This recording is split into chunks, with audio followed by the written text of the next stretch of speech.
नमस्कार दोस्तों और प्यारे विद्यार्थियों, आपके अपने YouTube चैनल साइंस क्लासेज में आपका स्वागत है। स्टूडेंट्स, हमने इस चैनल के माध्यम से कुछ टॉपिक पढ़े, जैसे उन टॉपिकों में हमने पढ़ा प्रकाश का परावर्तन है, दर्पण है और दर्पण के प्रकार हैं, दर्पण में प्रतिबिंब निर्माण है आदि कुछ टॉपिक पढ़े। और इससे पहले हमने पढ़े रासायनिक अभिक्रियाएं और उसके प्रकार, उत्प्रेरक आदि कुछ टॉपिक हमने इस चैनल के माध्यम से पढ़े हैं। और मैंने आप तक ये सभी जो कंटेंट है वो पहुंचाए, तो मेरे को उम्मीद है कि वो सभी आपको जो पाठ्य सामग्री थी या वीडियोज़ हैं वो सभी पसंद भी आए होंगे। आज हमारा जो लेसन चल रहा था कक्षा 10 का प्रकाश, उसमें कुछ टॉपिक पढ़े थे और उन्हीं टॉपिकों को आगे बढ़ाते हुए आज पढ़ रहे हैं हम दर्पण सूत्र और साथ के अंदर आवर्धनता और दर्पण के उपयोग। जो गोलीय दर्पण है उस गोलीय दर्पण में के जो क्या क्या उपयोग हैं वो सभी आज पढ़ेंगे। तो आगे बढ़ने से पहले आपके अपने इस YouTube चैनल को सब्सक्राइब जरूर करें, साथ के अंदर वीडियोज़ को ज़्यादा से ज़्यादा लाइक शेयर भी करें और अपने नज़दीकी दोस्तों से भी चैनल को सब्सक्राइब करने के लिए बोलें। तो देखिए, हमारा जो टॉपिक है वो हमारा टॉपिक ऑलरेडी पहले चल रहा था, गोलीय दर्पण में प्रतिबिंब निर्माण, और उस गोलीय दर्पण में भी हमने कुछ टॉपिक पढ़े थे। आज उसी टॉपिक को आगे बढ़ाते हैं और आज हम कुछ टॉपिक पढ़ेंगे, जिनमें सबसे पहला जो टॉपिक होगा वो सबसे पहला टॉपिक होगा, आज का जो सबसे पहला टॉपिक होगा वो सबसे पहला टॉपिक होगा दर्पण सूत्र। क्या होगा? दर्पण सूत्र। उसके बाद में नेक्स्ट जो टॉपिक होगा वो होगा आवर्धनता। आवर्धनता। और उसके बाद में होगा गोलीय दर्पण के उपयोग। गोलीय दर्पण के उपयोग, ये हमारे टॉपिक रहेंगे। और इन टॉपिकों में आज सबसे पहले टॉपिक पढ़ते हैं हम दर्पण सूत्र।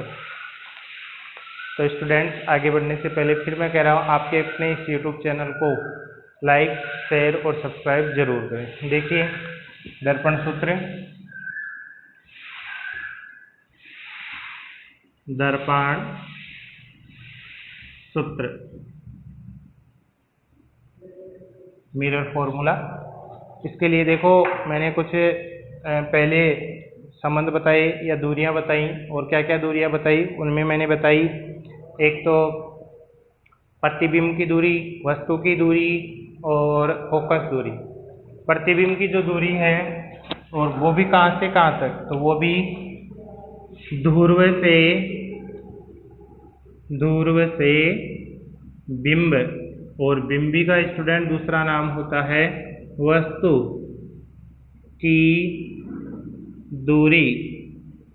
वस्तु की दूरी जिसको हम प्रदर्शित करते हैं U से। ऐसे ही फिर ध्रुव से प्रतिबिंब की दूरी, ध्रुव से प्रतिबिंब की दूरी जिसको हम प्रदर्शित करते हैं V से। और फिर होती है फोकस दूरी। तीसरी कौन सी होती है? फोकस दूरी, जिसको हम प्रदर्शित करते हैं F से। इन तीनों दूरियों में एक संबंध पाया जाता है और इस संबंध को कहते हैं हम दर्पण सूत्र। इस संबंध को क्या कह रहे हैं स्टूडेंट? दर्पण सूत्र। तो देखिए, इसके लिए आपको एक सबसे पहले अवतल दर्पण बनाना है। तो अवतल दर्पण देखिए, यहाँ एक अवतल दर्पण बना लेते हैं। ये एक अवतल दर्पण है जिसकी परिभाषा मैंने पहले बता दी थी कि वह दर्पण जिसका परावर्तक पृष्ठ अंदर की ओर होता है अवतल दर्पण कहलाता है, जिसका ये M और N द्वारक है, ठीक है। और इस दर्पण का ये मुख्य एक्स है, ये क्या है, मुख्य एक्स, जहाँ ये इसका ध्रुव है जिसको हम प्रदर्शित करते हैं P से, पोल जिसे हमें कह रहे हैं। मान लीजिए कि यहाँ पर यहाँ एक कोई वस्तु रखी हुई है, ये क्या रखी हुई है, वस्तु रखी हुई है, और इस वस्तु का नाम है ए बी। इस वस्तु का क्या नाम है, ए बी, जहाँ से एक प्रकाश की किरण मुख्य एक्स के समांतर दर्पण पर आपतित होती है, जो परावर्तन के पश्चात मुख्य फोकस से होकर निकल जाती है, जो परावर्तन के पश्चात मुख्य फोकस से निकल जाती है। दूसरी जो प्रकाश की किरण है, वो दूसरे प्रकाश की किरण दर्पण के ध्रुव पर तिर्यक रूप से आपतित होती है, जो परावर्तन के पश्चात तिर्यक रूप से ही परावर्तित हो जाती है, और यहाँ इस वस्तु का प्रतिबिंब बनता है, ये वस्तु का प्रतिबिंब बन रहा है, जिसको नाम दे सकते हैं हम A डैश B डैश। क्या नाम दे सकते हैं, A डैश B डैश। अब देखिए स्टूडेंट, थोड़ी सी यहाँ हमने फोकस माना है,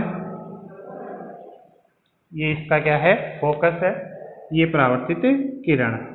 अब देखिए, और बहुत इंपॉर्टेंट चीज देखना क्या है, पहले मैंने बताया था ध्रुव से फोकस के मध्य की दूरी, ध्रुव से फोकस के मध्य की दूरी को फोकस दूरी से प्रदर्शित करते हैं।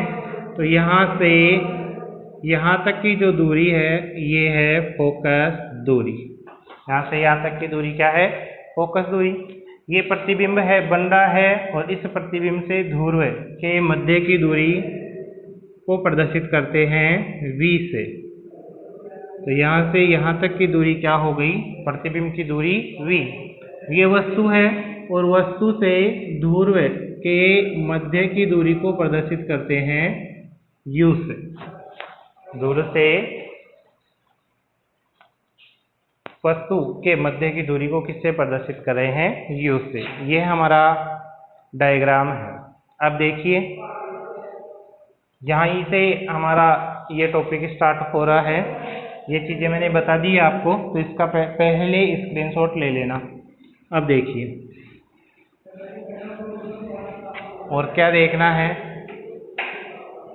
यहाँ दो त्रिभुज लेते हैं, और कौन से दो त्रिभुज ले रहे हैं, तो एक त्रिभुज ले रहे हैं हम A B P, A B P।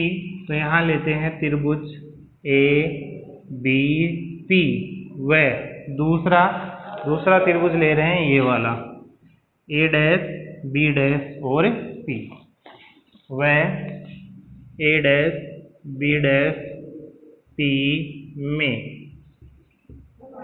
क्या देखोगे, देखो यहाँ ये कोण और ये कोण, अर्थात कोण A और कोण A डैश दोनों क्या हैं, बराबर हैं। क्यों है, क्योंकि ये क्या है, समकोण।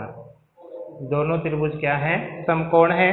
तो यहाँ लिख सकते हैं कोण A, त्रिभुज A B P में तो कोण A, और त्रिभुज A dash B dash B में कौन सा, A डैश, बराबर हैं। क्यों है, क्योंकि ये क्या है, समकोण है। क्या है, ये समकोण है, ठीक है। फिर ऐसे ही देखो, कोण P और कोण P दोनों बराबर हैं। क्यों है, देखिए, ये आपको पता हो तो आपतित किरण है, जो दर्पण के ध्रुव पर तिर्यक आपतित हो रही है, और फिर वापस तिर्यक ही क्या हो गई, परावर्तित हो गई। तो आपतित किरण और परावर्तित किरण, और ये इसका हम क्या मान सकते हैं, अभिलंब मान सकते हैं। तो दोनों के मध्य कोण I और कोण R बराबर है, और हमने पढ़ा है परावर्तन में कि आपतन कोण और परावर्तन कोण का मान बराबर होता है। तो यहाँ कोण P और कोण P दोनों क्या हैं, बराबर हैं। इसका मतलब हम क्या कह सकते हैं त्रिभुज ए बी पी में तो कोण ए पी बी बराबर है बी, और त्रिभुज ए डैश बी डैश पी में कोण ए डैश पी बी डैश बराबर है। तो यहाँ लिख सकते हैं क्या कि इधर इस कोण में तो कोण ए पी बी बराबर है, और इस त्रिभुज में किसके बराबर है, तो यहाँ लिख सकते हैं कोण ए डैश पी बी डैश। और क्यों है, क्योंकि किसके आधार पर है, तो आप यहाँ कह सकते हो परावर्तन के नियम से। किसके आधार पर कह सकते हो, तो आप कह सकते हो परावर्तन के नियम से। तो देखिए, जब दो त्रिभुजों में दो कोण बराबर हो जाते हैं तो तीसरा कोण भी बराबर होता है, क्योंकि त्रिभुज के तीनों कोणों का योग कितना होता है, 180 डिग्री। तो इसका मतलब कोण बी और कोण बी डैश भी क्या है, बराबर है। और जब तीनों कोण बराबर हैं तो त्रिभुज ए बी पी और A dash B dash P समरूप होंगे कोण कोण कोण नियम से। तो यहाँ लिख सकते हैं अतः में क्या लिख सकते हैं, त्रिभुज ए बी पी समरूप हैं त्रिभुज ए डैश पी डैश। दोनों त्रिभुज क्या है, समरूप है, और समरूप त्रिभुजों में संगत भुजाओं का जो अनुपात होता है वो बराबर होता है। इसका मतलब इस ए बी भुजा के संगत क्या हो गया, ए डैश बी डैश भुजा, और इस ए पी भुजा के संगत कौन सी भुजा हो गई, ए डैश पी डैश, और इस बी पी भुजा के संगत क्या हो गई, बी डैश पी डैश। तो हमें दो भुजाएं लेनी है, ए बी और ए पी। इनके संगत कौन कौन सी हैं, तो देखिए भुजा ए बी और इधर ए डैश बी डैश भुजा का अनुपात, ए डैश बी डैश भुजा का अनुपात किसके बराबर होगा, तो ए पी और A dash P dash P भुजा के बराबर होगा। तो यहाँ लिख सकते हैं, क्या लिख सकते हैं, बराबर ए पी बटे वे ए डैश पी। इसको समीकरण नंबर आप क्या दे सकते हैं, 1 दे सकते हैं। फिर देखिए ए बी जो भुजा है और ए डैश बी डैश है, इन दोनों भुजाओं का अनुपात ए पी और ए डैश पी भुजा के अनुपात के बराबर होगा। ठीक है स्टूडेंट, अब आगे देखिए दूसरा त्रिभुज लेते हैं, और दूसरा त्रिभुज कौन सा लेंगे, तो यहाँ दूसरा त्रिभुज लेंगे। यदि मान लीजिए आप इसको इस प्रकार से लंब डालते हैं तो लगभग ये लंब ही है, क्योंकि इसका द्वारक छोटा है, और द्वारक छोटा होने पर यहाँ वाला इसका नाम दे सकते हो आप सी। क्या नाम दे सकते हो, इसको सी नाम दे सकते हो। तो ये सी पी एक लंब हो गया यहाँ, सही है, लंब हो गया। तो त्रिभुज कौन सा हो गया, सी एफ पी। त्रिभुज कौन सा हो गया स्टूडेंट, सी एफ पी। और इसके जो सामने का त्रिभुज हो गया वो क्या हो गया, A dash B dash F. C F P और A dash B dash F. देखिए त्रिभुज कौन सा है, तो त्रिभुज एक तो ये रहा, एक तो ये त्रिभुज लेना है आपको, और एक त्रिभुज लेना है ये वाला। ठीक है, तो यहाँ देखिए कौन कौन से हो गए, यहाँ लिख सकते हैं त्रिभुज, और त्रिभुज कौन सा हो गया, A dash B dash F व, और अगला कौन सा हो गया, सी पी एफ में। देखिए कोण ए और कोण पी बराबर है, क्यों है, क्योंकि ये क्या है, समकोण है। तो ए डैश बी डैश एफ में तो कोण ए डैश, और सी पी एफ में कोण पी बराबर है, क्यों है, क्योंकि ये क्या है, समकोण है। क्या है ये, समकोण है। ठीक है, उसके बाद में कोण एफ और कोण एफ दोनों बराबर हैं, क्यों है, क्योंकि ये शीर्षाभिमुख कोण है। तो यहाँ लिख सकते हैं, क्या लिख सकते हैं, कोण ए डैश एफ बी डैश बराबर कोण सी, फिर कोण कौन सा आ रहा है, एफ और पी बराबर है, क्यों है, क्योंकि ये क्या है, शीर्षाभिमुख, शीर्षाभिमुख कोण हैं। और वही चीज यही वाली कि जब दो कोण बराबर हैं तो तीसरा कोण बराबर होगा, इसलिए ये दोनों त्रिभुज क्या हो गए, समरूप हो गए। यहाँ लिख सकते हैं अतः में क्या लिख सकते हैं, त्रिभुज ए डैश बी डैश एफ समरूप होगा त्रिभुज सी पी एफ। देखिए अतः क्या हो गया, ये समरूप हो गए, समरूप हो गए तो संगत भुजाएं भी क्या होंगी, समरूप होगी। अर्थात जो सी पी भुजा है इसकी संगत क्या होगी, तो ए डैश बी डैश होगी। और ऐसे ही ये जो पी एफ है, इस पी एफ के संगत भुजा क्या होगी, ए डैश एफ। तो यहाँ लिख लेंगे पी एफ बटे हुए ए डैश एफ। सही है। अब देखिए यहाँ देखिए ये ए पी और बी सी दोनों समांतर भुजाएं हैं, समांतर भुजाओं के मध्य की दूरी बराबर होगी, तो ए बी और सी पी क्या होगी, बराबर होगी। इसका मतलब यहाँ क्या लिख सकते हैं कि सी पी बराबर ए बी। सही है। तो इस सी पी की जगह हम क्या रख सकते हैं, ए बी बटे हुए ए डैश बी डैश बराबर पी एफ बटे हुए ए डैश एफ। समीकरण नंबर 2। अब समीकरण 1 और 2 की तुलना करते हैं तो ये इधर वाला पद बराबर है तो यहाँ लिख सकते हैं समीकरण 1 व 2 से, और 2 से क्या हो जाएगा, 2 से हो जाएगा ए पी बटे हुए ए डैश पी बराबर पी एफ बटे हुए ए डैश एफ। समीकरण नंबर 3। अब देखिए जहाँ क्या, ए पी बराबर ये रहा ए, ये रहा पी, दूरी क्या है यू, और कार्तीय चिन्ह परिपाटी के अनुसार बाईं तरफ वस्तु है, बाईं तरफ है तो माइनस यू। सही है। ऐसे ही फिर क्या है, ए डैश पी बराबर, और ए डैश पी बराबर क्या रखोगे, ये रहा ए डैश ये रहा पी, प्रतिबिंब और दूर के मध्य की दूरी वी, और वी कार्तीय चिन्ह परिपाटी के अनुसार कैसी होगी, माइनस की होगी, तो माइनस का वी। सही है।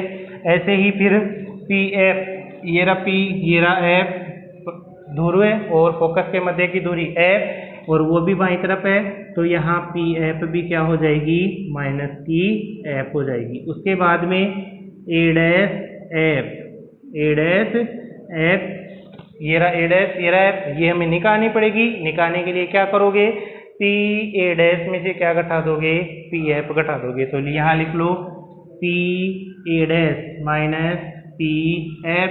पी ए डैश क्या है, तो ये पी ए डैश माइनस की क्या है सर, वी है, फिर माइनस का चिन्ह। फिर देखिए पी एफ ध्रुव और फोकस के मध्य की दूरी एफ, ये भी कैसी है, ये भी माइनस की है, तो यहाँ ए डैश एफ बराबर क्या हो जाएगा, माइनस का वी प्लस एफ। उपरोक्त मान, ये सभी मान किस में रखोगे, समीकरण 3 में रखने पर। तो यहाँ लिख लेंगे उपरोक्त मान समीकरण 3 में रखने पर, और रखो समीकरण 3 क्या है, एपी, एपी की जगह क्या रखोगे, माइनस का यू बटे हुए, फिर ए डैश पी की जगह क्या रखोगे, माइनस का वी बराबर, फिर क्या है पी एफ की जगह क्या रखोगे, माइनस का एफ बटे हुए, फिर ए डैश एफ की जगह क्या रखोगे, माइनस का वी प्लस एफ। अब इसको क्या कर दोगे, अब इसको वज्र गुणा कर दोगे, तो यहाँ लिख लेंगे वज्र गुणा करने पर, और वज्र गुणा करोगे तो ये माइनस का u गुणा हो जाएगा किससे, माइनस के v प्लस एफ से, और ये माइनस का v गुणा हो जाएगा किससे, माइनस के एफ से। सही है। अब ये माइनस और ये माइनस प्लस u और v u v, ये माइनस और ये प्लस माइनस u और f गुणा होकर के u f बराबर ये माइनस और ये माइनस प्लस और v और f। सही है। कोई प्रॉब्लम यहाँ, ये प्लस का हो गया। अब इधर पक्षांतरण कर देते हैं इसका, ये माइनस की राशि इधर आकर के प्लस की हो जाएगी, तो यहाँ क्या हो जाएगा, u v बराबर v f plus u f। अब इसमें दोनों तरफ u v f का भाग दे दो, दोनों तरफ किसका भाग दे दोगे, u v f का, तो यहाँ लिख लेंगे दोनों तरफ यू वी एफ का भाग देने पर, और देखो यू वी में भाग दोगे किसका, यू वी एफ बराबर वी एफ में किसका भाग देखो, यू वी एफ का, प्लस यू एफ में किसका भाग देखो, यू वी एफ का भाग दे दो। यू वी से u v cancel, v f से वी एफ कैंसिल, और यू एफ से यू एफ कैंसिल। यहाँ क्या रह गया, एक, यहाँ क्या रह गया, एक बटे हुए के अंदर यहाँ क्या रह गया, एफ बराबर यहाँ क्या रह गया, एक बटे हुए के अंदर यहाँ क्या रह गया, यू, प्लस यहाँ क्या रह गया, एक, नीचे क्या रह गया, वी, और यही हमें निकालना था, यही दर्पण सूत्र है। तो आपको पूछ ले दर्पण सूत्र क्या है, तो एक बटे ए बराबर एक बटे यू प्लस एक बटे वी।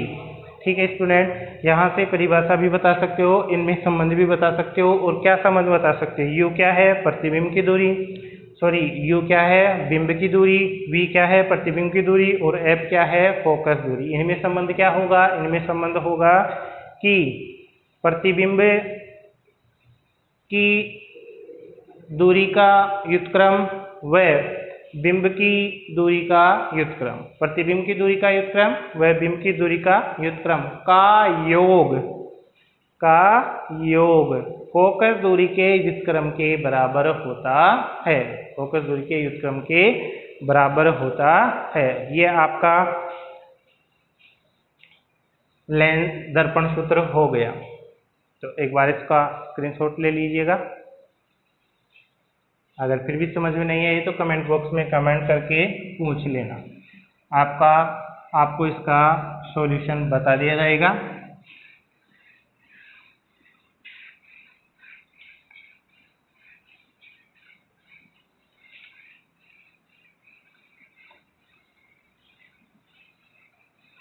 अब जो हमारा दूसरा टॉपिक है वो दूसरा टॉपिक है आवर्धनता।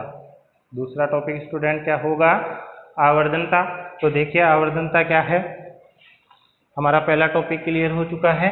अब दूसरा टॉपिक है आवर्धनता,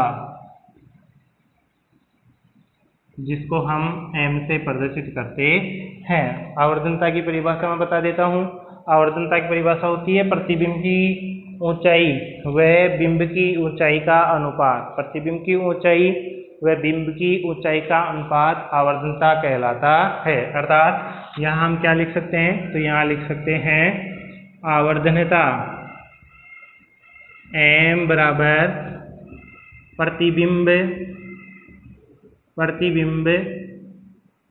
की ऊंचाई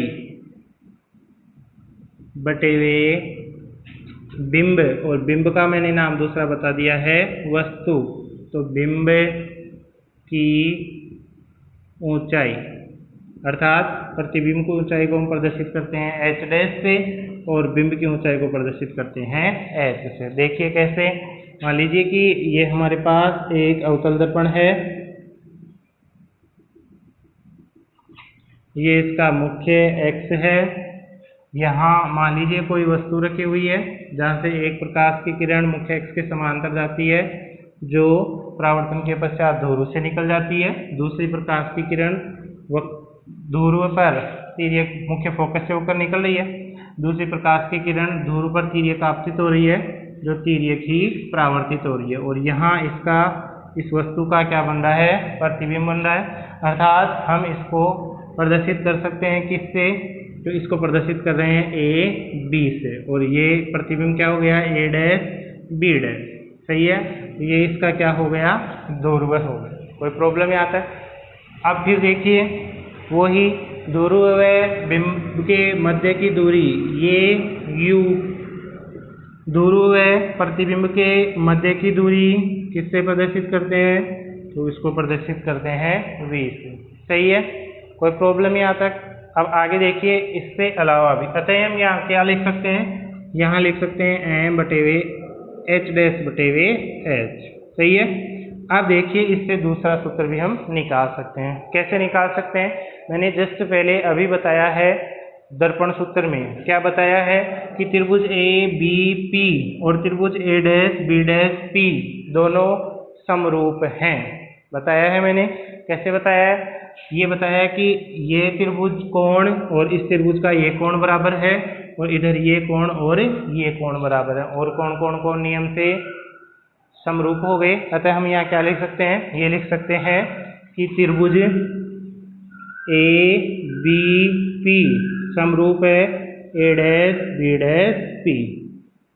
ए बी पी व A dash B dash P समरूप है और समरूप होने के कारण इनकी संगत भुजाओं का अनुपात क्या होता है? बराबर होता है। इसका मतलब ए बी और ए डैश बी डैश भुजा का अनुपात बराबर होगा किसके?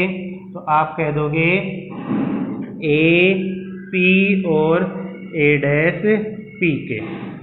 ए पी और ए डैश पी के। सही है। यहाँ देखिए ए बी, ये रहा ए बी और ये कैसा है? आपको सबको पता है कैसा है ये? प्रतिबिंब की ऊंचाई, और प्रतिबिंब की ऊंचाई को किससे प्रदर्शित कर रहे हैं? सॉरी, बिंब की ऊंचाई, और बिंब की ऊंचाई को किससे प्रदर्शित कर रहे हैं? एच से। मतलब ए बी की जगह हम क्या लिख सकते हैं? एच। फिर ए डैश बी डैश प्रतिबिंब की ऊंचाई, प्रतिबिंब की ऊंचाई को किससे प्रदर्शित कर रहे हैं? एच डैश से। सही है। ये मुख्य अक्ष के नीचे की तरफ लंबवत है, मुख्य अक्ष के नीचे की तरफ लंबवत है तो कार्तीय चिन्ह परिपाटी के अनुसार ऋणात्मक, और लंबवत ऊपर है तो धनात्मक। नीचे की ओर है तो लंबवत है तो ये क्या हो गया? माइनस का एच डैश बराबर ए पी, ये रहा ए, ये रहा पी, क्या है? यू, और यू बाईं तरफ है और बाईं तरफ है तो क्या हो जाएगा? माइनस का यू बटे वे माइनस का वी। ए डैश पी है, ये रहा ए डैश पी, ये भी बाईं तरफ है दूरों से और ये क्या हो गई? माइनस की वी। सही है, कोई प्रॉब्लम? अब देखिए ये भी और ये भी, ये माइनस और ये माइनस कट गया, इनको उल्टा कर देते हैं तो उल्टा करने पर क्या आएगा? एच डैश बटे वे एच बराबर माइनस का वी बटे वे यू। कैसे आया? ये माइनस वी की तरफ चला गया। तो ये दूसरा सूत्र भी हो सकता है। अर्थात हम कह सकते हैं, क्या कह सकते हैं कि m बराबर एच डैश बटे वे एच या फिर माइनस का v बटे वे u। ये हमारा आवर्धनता कंप्लीट हो चुकी है। तो उम्मीद है कि ये वीडियो आपको पसंद भी आया होगा। अगर फिर भी किसी प्रकार की कोई समझ में नहीं आ रहा हो तो कमेंट बॉक्स में ज़रूर कमेंट करें, मैं उनका निराकरण आप तक ज़रूर पहुंचाऊंगा। नेक्स्ट वीडियो में निराकरण ज़रूर पहुंचा दिया जाएगा आप तक, तो कमेंट बॉक्स में कमेंट ज़रूर करें। इसका स्क्रीनशॉट ले लीजिए।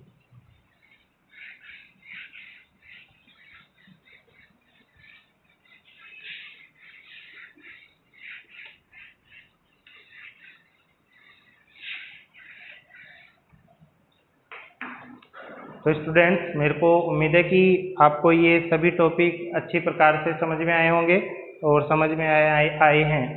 तो आपके इस YouTube चैनल को अपनी मंजिल तक पहुंचाने का जो काम है वो आपके हाथों में। आप पहुंचाओगे या नहीं पहुंचाओगे वो आपके हाथों में है। और मंजिल तक पहुंचाने का काम यह है कि ज़्यादा से ज़्यादा सब्सक्राइब करवाएं, लाइक करवाएं और शेयर करें। थैंक यू, धन्यवाद। साथ के अंदर मैं आपको मैनी आपको धन्यवाद देता हूं कि जो आपके अपने YouTube चैनल है, इस YouTube चैनल का परिवार जो है वो बढ़ने लग गया है। आप सभी इस चैनल के सदस्य हैं, परिवार के सदस्य हैं।